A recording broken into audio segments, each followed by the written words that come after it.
Les épreuves communes de contrôle continu, dans le jargon du ministère de l'Éducation, ça s'appelle les E3C. Ce sont des épreuves qui vont compter pour le bac, qui compteront même pour 30% de la note du bac.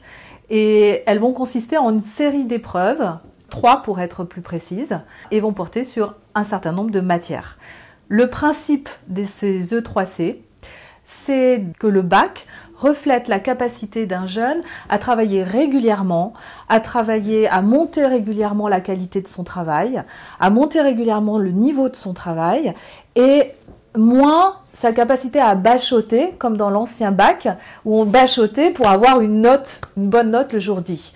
Les épreuves communes, qui vont être réparties en première et en terminale, elles sont là pour vérifier que le jeune y travaille régulièrement et qu'il acquiert ainsi des compétences importantes pour réussir ensuite dans le supérieur. Parce qu'il aura appris des méthodes et il aura appris un rythme de travail scolaire. Les premières vont se dérouler au deuxième trimestre de première et au troisième trimestre de première. Et la dernière session se déroulera au deuxième trimestre de terminale. Ce sont le chef d'établissement qui va décider exactement de la date précise de ces E3C pendant le deuxième et le troisième trimestre de première ou pendant le troisième trimestre de terminale. Ce sont uniquement les matières du tronc commun, donc l'histoire géo, la LV1, la LV2, l'enseignement scientifique et l'aspect qui sera abandonné en fin de première. Pour l'enseignement scientifique, l'évaluation ne se fera qu'au troisième trimestre de première et au deuxième trimestre de terminale. Pour l'aspect qui sera abandonné, l'évaluation ne se fera qu'au troisième trimestre de première et portera donc sur l'ensemble du programme étudié en première.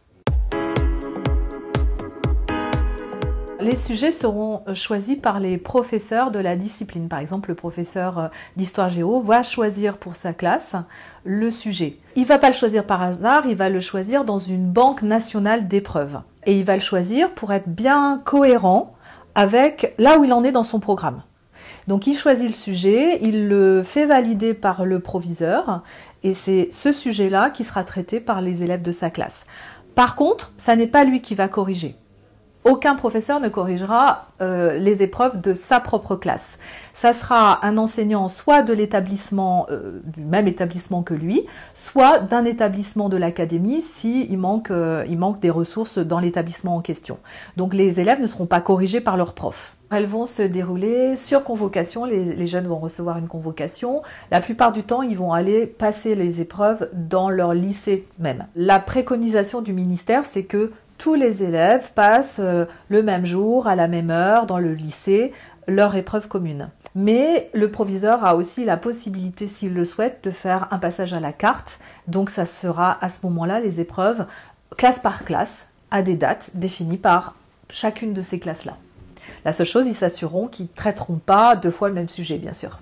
Comme c'est une épreuve nationale, le ministère a cherché à ce qu'il y ait pas d'effet de biais de notation lié à un correcteur qui note un peu sec.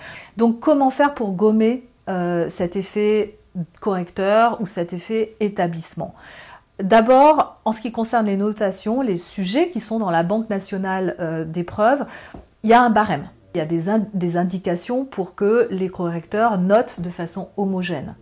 Et puis, deuxièmement, il va y avoir une commission d'harmonisation qui va se réunir après chaque épreuve, qui va avoir à sa disposition la moyenne de notation par correcteur, par matière, au niveau de l'académie, et des espèces de warnings disant « Ah, là, ce correcteur, il a noté très durement ou au contraire très largement par rapport à la moyenne, ou cet établissement, il a noté durement ou largement par rapport à la moyenne. » Et donc le rôle de la commission d'harmonisation sera de revoir ces notations pour les harmoniser entre les établissements et les correcteurs.